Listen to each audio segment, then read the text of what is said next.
people coming in, tuning in from everywhere. Hello from Orlando, amazing, Dallas, Fort Lauderdale.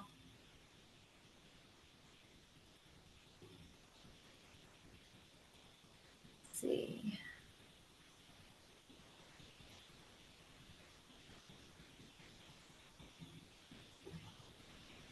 Hola from Miami, Atlanta, Miami. So nice.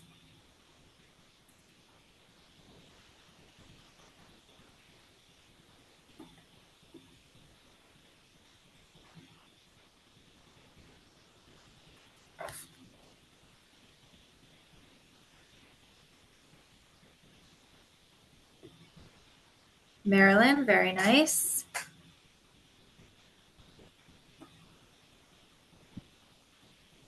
Okay.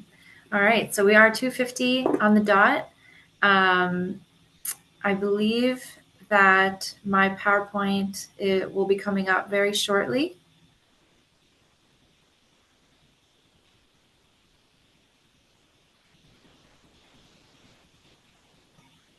You should be able to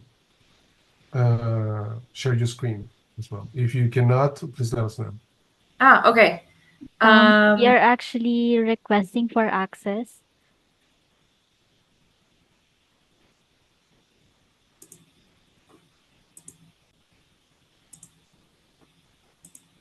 Okay, let's see.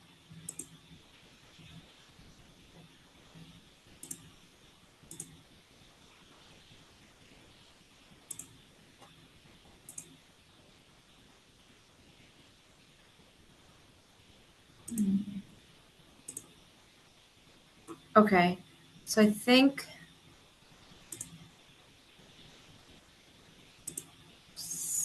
I'll probably share because I think there's an issue with the request. Let me just see 1 second.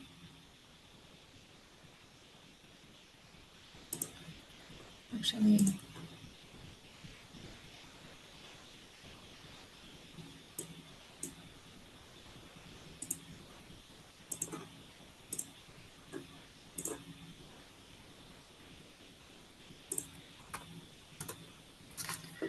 sorry everybody, bear with me one moment.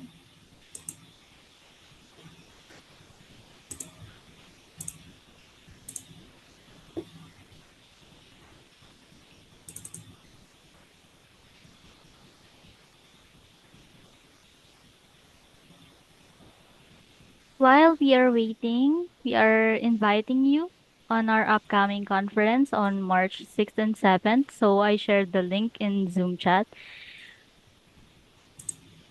Please feel free. And then we also have free events. I will also share the link.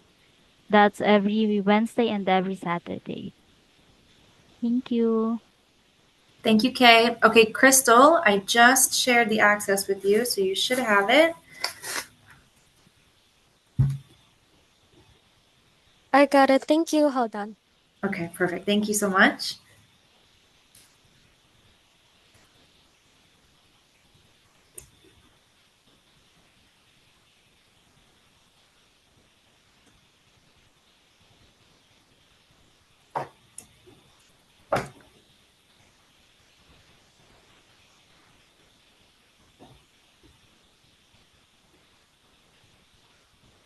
Okay, wonderful. So, once again, a very warm welcome to everybody on this call. I hope that you have been enjoying the conference. And Regina, I just wanted to give you a shout out and thank you so much for inviting me today. I'm really honored and blessed to be speaking with you all. I know that this is a career fair, and we are living in the times of a truly unprecedented job market. So I know that there are a lot of challenges that have really been faced by many this year and the last several years. And so today I want to talk to you about hitting the reset button and taking ownership of your career. My name is Lauren Hoffman. I am a certified executive coach. I have a business called With the Current Coaching Solutions, and my mission is to help others take ownership of their development, reach their targets, reach their peak potential, live with courage, and lead with strengths. So moving forward. So today I want to take you through my background and story and how I arrived to this place. And then we'll talk about amplifying your strengths, learning to lead with your strengths, really owning your development during the recruiting or the job seeking process, and managing your mindset, most importantly, which is very critical during the job seeking time. And then by the end, I'll have some tips and takeaways for you that you can start taking into your daily lives. All right. So I consider myself to be a very dedicated, passionate HR professional. Recently went on to become now on leadership, high performance coaching, and navigating career pivots and setbacks. I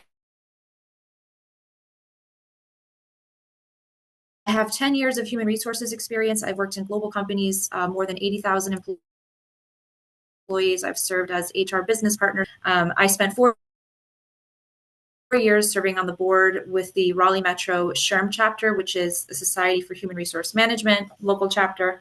I have a professional education on behavioral analytics, which I started my journey in 2022. As I mentioned, I became a certified executive and life coach. I am a relationship builder, influencer, persuader. I'm coaching others to lead with their strengths. And I have founded my own company with the current coaching solutions. And I consider myself to be a lifelong explorer and navigator, or AKA just a lifelong student of life. So I'll explain my journey and my story and how I got here. So I started my career in human resources over the span of a decade. I had a very successful career. I worked very hard. I was always taking initiative. I really excelled at business relationships. I was just a person who put my blood, sweat, and tears into my career. And I noticed that in the last several years, what really took a back seat was professional development and personal development.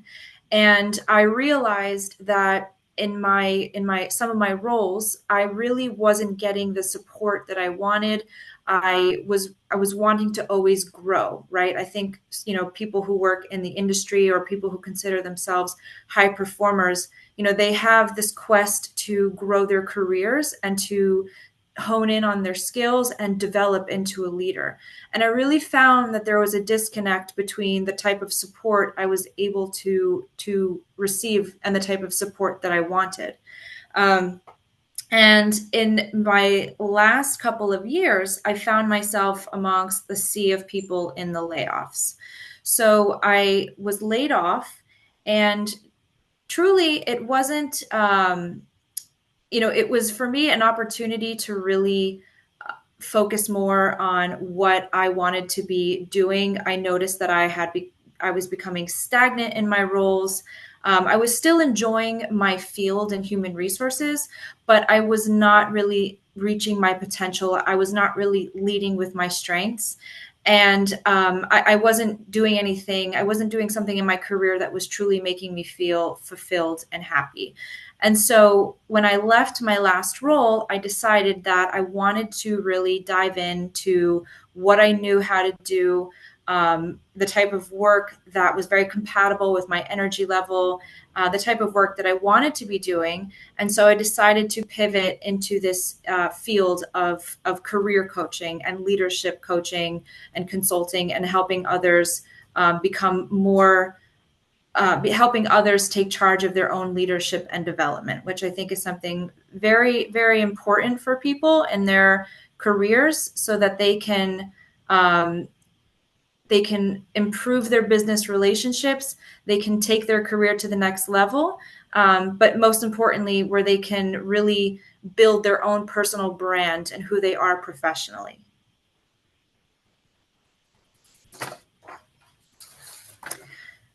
So in my business with the current, I have created my coaching pillars, what I consider to be the waves of success.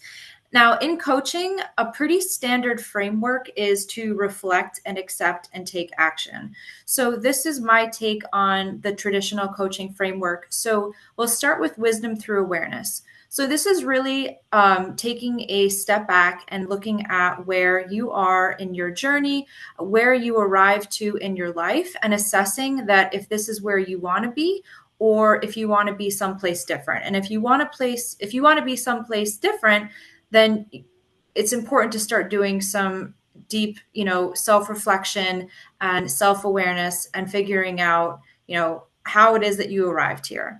And with that, that really leads to taking some accountability. I think in order for us to really show up in our professional lives and be strong leaders, we need to learn how to take accountability.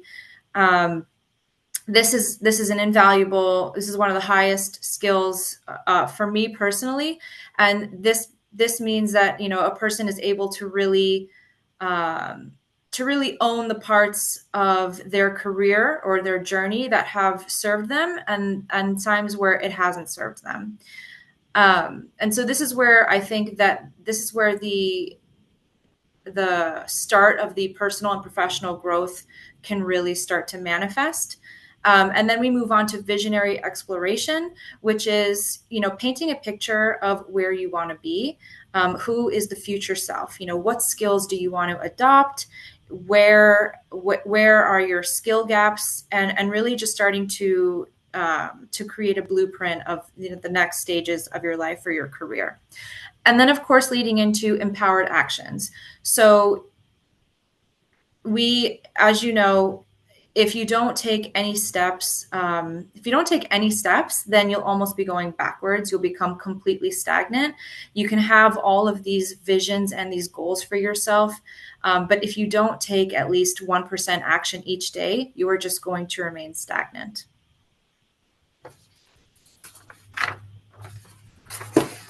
So the first pillar is really amplifying your strengths. So when you are thinking about where you are now and wherever you might be on your career journey, maybe some of you are just starting your career, maybe some of you are 3 to 5 years, 5 to 10 years, maybe somewhere more. Start reflecting on what is the type of work that has energized you the most throughout your career.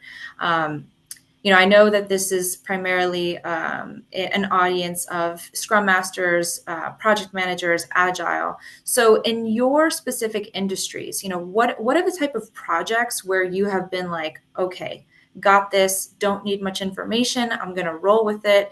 What have been the type of projects or the type of interactions that have just left you feeling drained, almost incompetent, just feeling like it's not in your sweet spot? And what kind of work do you want to be doing? So a lot of people on this call, you might be searching for your next role right now. If you can reflect back all throughout your career, what are more of the projects, what are more of the type of jobs that you want to be in versus not? Is your work aligned with a purpose or a passion? Are you going to work just to collect a paycheck and just to have some job security, or are you actually enjoying what you do? Is it giving you energy? Is it something that you're truly passionate about? So strengths assessments, I want to touch on. This is part of what I offer as one of my solutions. There are many strength assessments out there on the market. Each of them are very good. They all offer many different things. Some of the strength assessments you might be familiar with are Strength Finders, DISC, Myers-Briggs. I think those are really the 3 leading ones. They are all very different. I work with one that is more centered around predictive analytics, and they should all be used. They all have their different purposes. So by a show of hands, let's see, by a show of hands or thumbs up emojis, has anybody ever used strength-based assessments? Are you aware of what these assessments are, how they're used? Maybe just give like a thumbs up.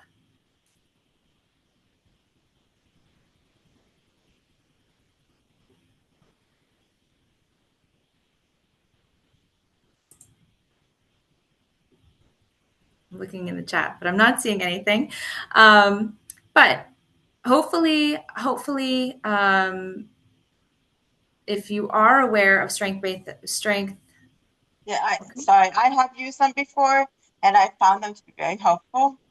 I'm at a point now where I know exactly what I want and I like what I'm doing, what I have been doing. And so it's either that role or something very similar to it. So, but I have found them helpful when I've used them in the past. Okay, awesome. That's great to hear. I'm glad, and I'm glad that it served you well. So I think that these are assessments that can really help steer the path of the type of work that you do. So they all measure different things.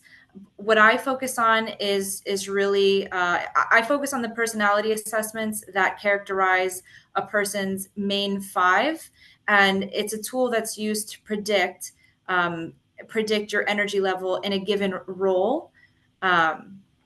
So the assessment I use, it's called PDA, Personal Development Analysis, and it measures a person's tendency towards risk, towards extroversion, towards patience, conformity to norm, and self-control. So this, I think it'll be a good segue if I can show you into the next slide. So I wanted to show an example of what the PDA looks like. This is actually, this is my profile, and this is something that has really helped me determine, what kind of roles I should be going for. So you can see that they use like a bulleting system that measures the R for risk, the E for extroversion, the P for patience, the N for conformity to norms. Risk measures basically if a person is able to take a lot of initiative, if they're comfortable with being assertive, if they're comfortable working alone, or if they are people that like to receive direction. They're more of the team players. The extroversion has to do with if a person is they like to work in teams or versus liking to work alone. The patience has to do with if people like to be very methodical, approach their work with process, or if they like to multitask and be very spontaneous. And the N has to do with conformity to norms, if people like to be creative and innovative. Sorry, everybody. I have a visitor. I need to get rid of him. The N has to do, again, with conformity to norms. That is if a person prefers to stick to policy procedure or if they like to create and innovate. So the combination of these usually produce a personality profile, and it helps the hiring managers or the HR team understand the behavioral components of a candidate. So I wanted to highlight here two roles within an HR within the HR industry. So one is called a receptive generalist, the other is called a creative generalist. You can see that based on my personality behavioral points, which jobs I would be more compatible with and less compatible with. So I wanted to highlight this because this is an assessment that I use. It has over 150 jobs. It has over 150 competencies. So if you're a job seeker and you're looking to really understand what kind of roles you should be looking for, this is a really good tool to help you get an idea of the jobs that you're either going to get really energized by, that you're going to do really well in, or that you're going to get very burnt out in. Does anybody have any questions about the strengths-based assessments?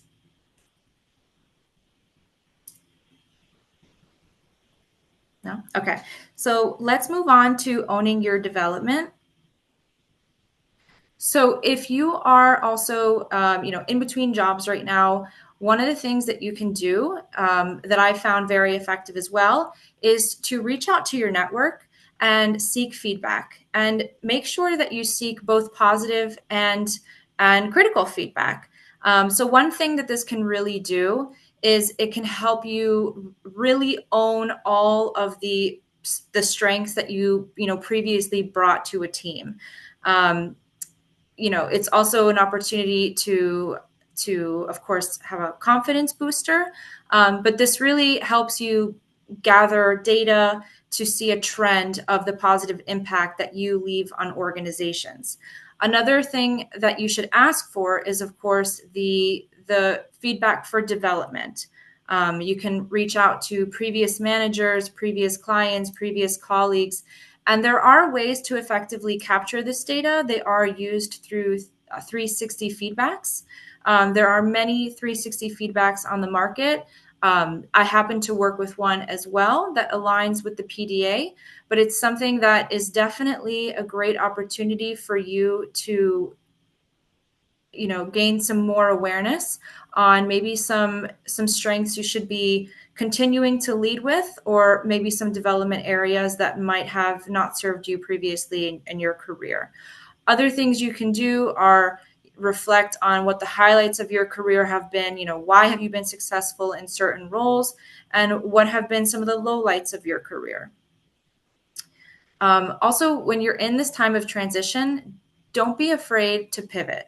So there are some times where you need to do jobs that are not necessarily in your skill set. The good news is that you'll actually gain new skills when you're doing other types of jobs. They will also lead to new connections, in new relationships, and any opportunity is never a missed opportunity. So that's my philosophy. Even if you have to go for a role right now that might be not what you were previously doing, or maybe a level lower, you never know what you're going to learn. And the truth is that all roads will lead to some sort of success. So don't be afraid of pivoting or going backwards. Another thing that I would encourage is to really learn new skills. So this can be achieved through going online, different certification programs. You can take different trainings. You can see what the skills of the future might be in your particular industries. What are the characteristics, what are the skills that the workforce needs to have, and make sure that you're developing them in order to stay competitive. And then the last thing I would say is make sure that you're networking. So networking seems like an obvious one, but to be honest, it's not always. It could be a daunting task, especially for somebody who's not really into meeting new people or on the more extroverted side. But you can try to find different networking events in your area by going onto Google. You can search on Eventbrite. You can go on LinkedIn. And really just try to make at least 1 to 2 new connections per month. Because again, I can't emphasize enough that these connections will lead to more connections, which will eventually, help you find the community that you're supposed to be in. And moving on to managing your mindset. So this is an important one. I think that this really makes or break your job seeking experience. So again, wherever you are in your journey, maybe you're starting out, or maybe you've been forced to pivot, or maybe you decided to leave your job. Whatever the case may be, it's really important to maintain a growth mindset. So I really like the quote of things are happening for you and not to you. In order to try something new, in order to make new connections, we have to think outside the box. We have to be willing to get outside of our comfort zone. And anytime that we do, that's where, the growth comes from the discomfort. So I'm a big proponent of trying things at least once, getting out of your comfort zone.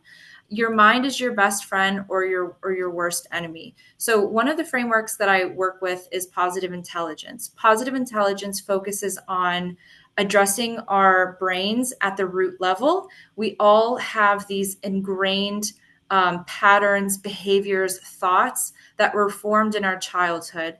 Positive intelligence refers to them as saboteurs. And our saboteurs are the parts, like the little gremlins living in our mind, that really prevent you from taking that action step. They are the ones that tell you that, why go do this? You might fail, or you're not good enough to apply to this job, or they might encourage you to procrastinate. There are a million gremlins living in our head.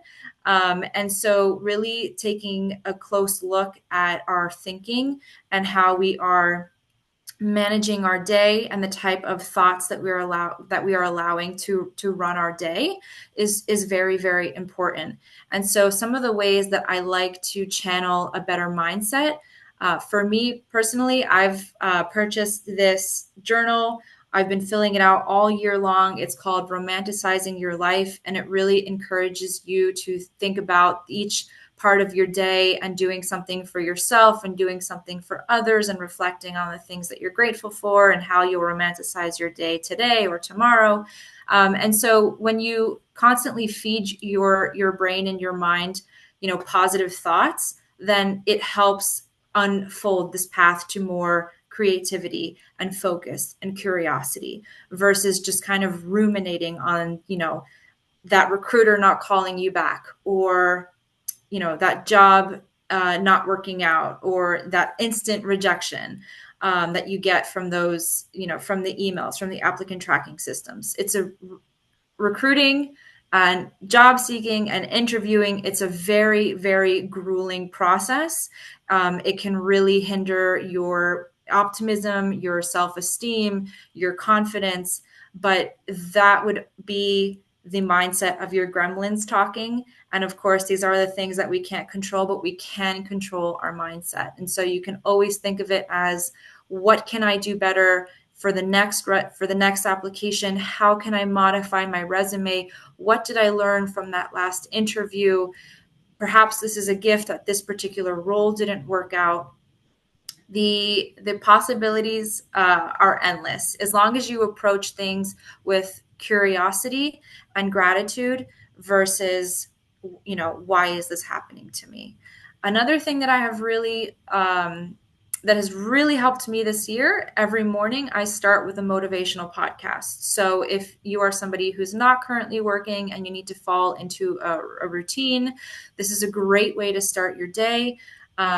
Or if you're still commuting in the mornings and you're sitting in traffic, this is also another great way to just energize your day. Listening to a podcast about how to develop better habits, listening to other people through their, failures and successes, it really reminds us that, while our journeys might feel very isolating, we are not alone. And there are many, many people who are going through, pivots and transitions in their lives. And I think the more power you can hold over the situation, I feel the happier that you will be until you lead to your next opportunity. And the last thing I'll say is practice something at least 10%, 10% per day. So I'm sure we're all familiar with Atomic Habits. My biggest takeaway from that book is the longer you think about something, the longer you're going to procrastinate. If the task feels very daunting, go ahead and give it an outline. But whatever you're doing, chip away at something 10% a day, because in 100 days, you will see how your project, how your task, how your goals, they are coming to fruition. Okay, so these are some of the guiding principles that I live by, that I believe in, and that I think that can really resonate with people going through pivots and transitions. So I'm a big proponent of believing that rejection in life is really redirection. That sometimes, especially for perfectionists, sometimes you have to just make progress and you have to do something over perfection. Having courage is more important than confidence. So leading with your heart, leading with authenticity and leading with your heart is sometimes a lot more braver than just believing you have 100% confidence. And also during this time, whatever your background might be or your experience might be, remember that you are really the author of your story and you can rewrite it however you would like. And that everything that you do today is going to result in the person you are tomorrow. So this is very reflective of my philosophy at With the Current. With the Current has to do with the currents of life, right? Riding the waves, the constant motion of the current taking you by force. And if you're not prepared to deal with setbacks, then it's going to be a lot harder in life to get back up. Setbacks are a fact of life, something that I learned, midway in my career. And I learned that if you don't know how, if you don't gain the skills, if you don't gain the proper mindset, if you don't start doing, if you don't start taking action, then you will let the wave come crashing over you. So my goal is to help people, instead of going against the current, go with the current. Next slide. So I wanted to leave you with a couple of resources. I've put this on my website. So I have 2 resources to offer you. So I have a With the Current journal. There are journaling prompts that have to do with the waves of what my coaching pillars are. And then I also have a weekly accountability review. So I think this is a great way, again, to take accountability of your week. You can see what you were able to do, the habits that you practiced, what were some wins for you or accomplishments, the things that you didn't get to, how you got outside of your comfort zone, things you might have learned, how you prioritize your health, very important, and how you'll make the next week better. Next slide. So the final takeaways are learning to lead with your strengths. So if you are interested in data-driven personality assessments, I'd love to talk to you afterwards. But if you are familiar with some of the other strength assessments on the markets, I'd really challenge you to get very intimate with them and explore all the ways in your life, professionally and personally, you could start leading with them. Seek feedback. It is invaluable, whether it's people who have good things to say about you or people that have some things you might not want to hear. Reflect on your performance in life and in business, whether things you thought were your fault or not your fault. The key is taking accountability and always improving, learning new techniques, making sure that you're setting personal goals. I listened to a podcast on the science of happiness. It has to do with setting goals and reaching them each day. These are the things that give us purpose in our life. And these are great ways to manage your time during a time of job transition. And always be willing to iterate and adapt and go with the flow. So we'll end. I know my time is up. We'll end on my last slide. Next one. But if you would like to get in touch, I am here to help people through their career journeys, career setbacks, pivots, help them lead into their strengths, how to manage their mindsets through positive intelligence. I'm also willing to partner. I'm very happy to partner with organizations on a broader level. So please, if you'd like to get in touch, I would love to get to know you. And thank you very much for your time. I wish everybody the best of luck in your career journey. Awesome. I think we have time for questions? I think they may. We do. Yeah. Okay. We have Okay. about over 5 minutes for questions, so that's great. So if anyone wants to go, please go ahead, or you can submit your questions in the chat if you are a bit shy.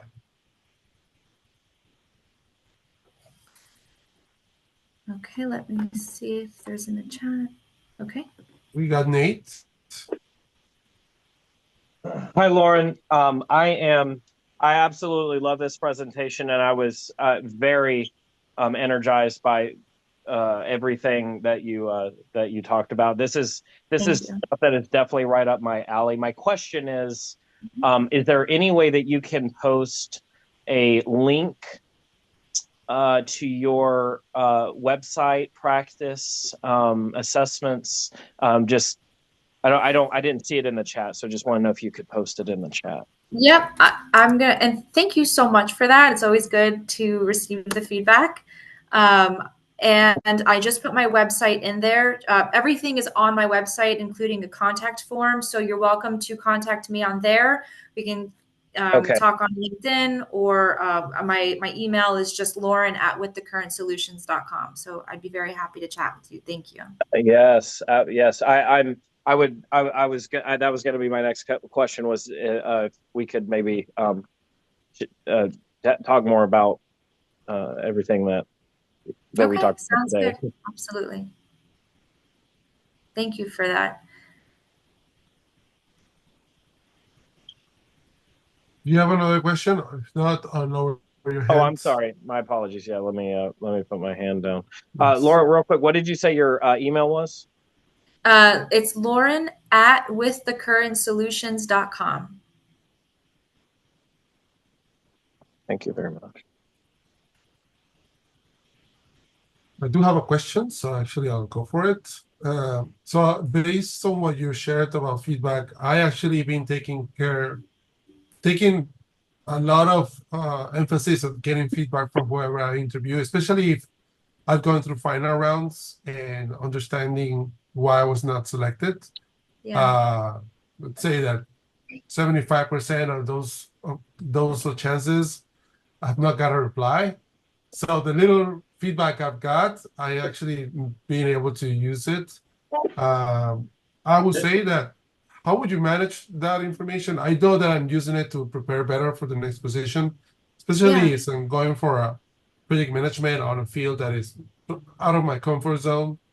I feel that it's very relevant because it is how I really understand one, the technology or the subject, and three, Mhm. how I can express myself. My experience can help me propel or excel in this new role. Any Yeah. other suggestions of what else I could add to that? So I think first of all, it's excellent that you're getting the feedback, and I think when you get the feedback from a wide audience, you tend to see trends about what your strengths are and all the value that you've had on teams.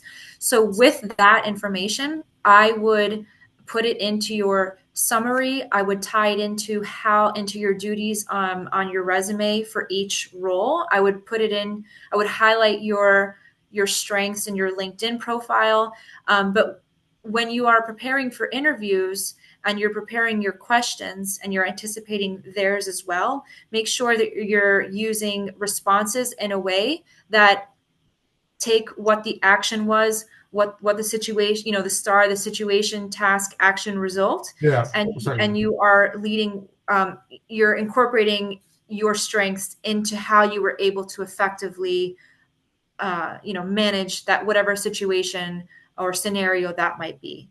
Um, and what I want to say also, I understand that with job seeking and interviewing, recruiters are very overwhelmed and burned out themselves. They don't have the bandwidth to respond to everybody, which can be completely deflating, especially if you have been through 3 or 4 rounds already.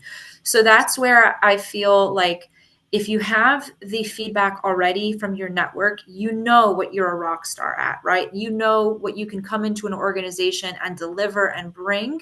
Then I think it's important to hold on to that. Keep honing in on that in your next interviews, but just know the things that we really can't control, like whether a recruiter is going to get back to us.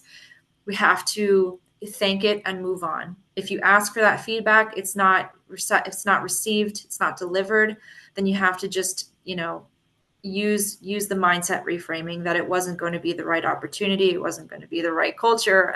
I think those reframing techniques really help, because the truth is, also going back to the networking, new opportunities present themselves each day. All you have to do is get out there and find them, and sometimes they find you. So even if you get really attached to one opportunity, you'll see that the next day an even more amazing opportunity will come about.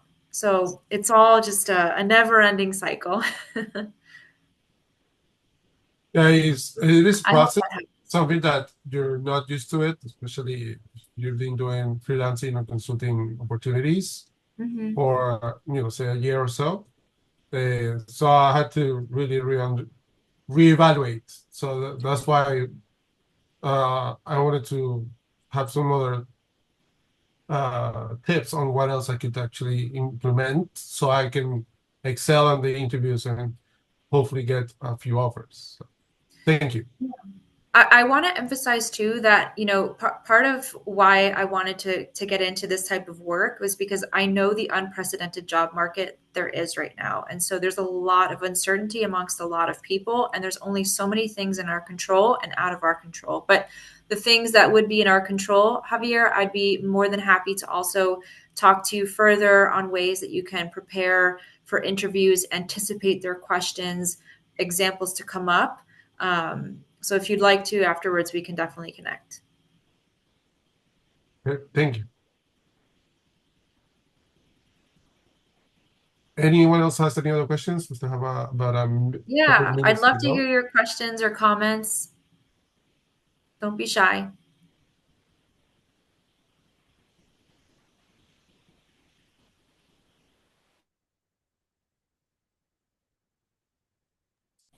See? I think Nate has another question. Great. Real quick question. Do the assessments cost anything on either the website or a different site? Yes, so the assessments, yes, they are, the model that I work with is not complimentary. I'm happy to, you know, explore and work with you. But Sure. the assessments, I think that and I'll add to the assessments that I work with. So I want to again say that there are many different assessments out on the market. They are all equally very impactful, very insightful, and they're all wonderful. But the ones that I specifically use are geared towards empowering HR with data-driven decisions. So these assessments are better for you to have a very solid understanding of what your behavioral personality looks like and how you will be successful, or I don't want to say less successful. So let's actually nix that word. Let's just say you're going to be expending a lot more energy. So something where Right. it's not coming as naturally to you, you're getting probably a little bit more burnt out, or something that you are just going to be in your sweet spot and Right. driving with, and, you know, going above and beyond with. Right. Yeah. That's beautiful. Yeah, I cannot wait. Okay, great.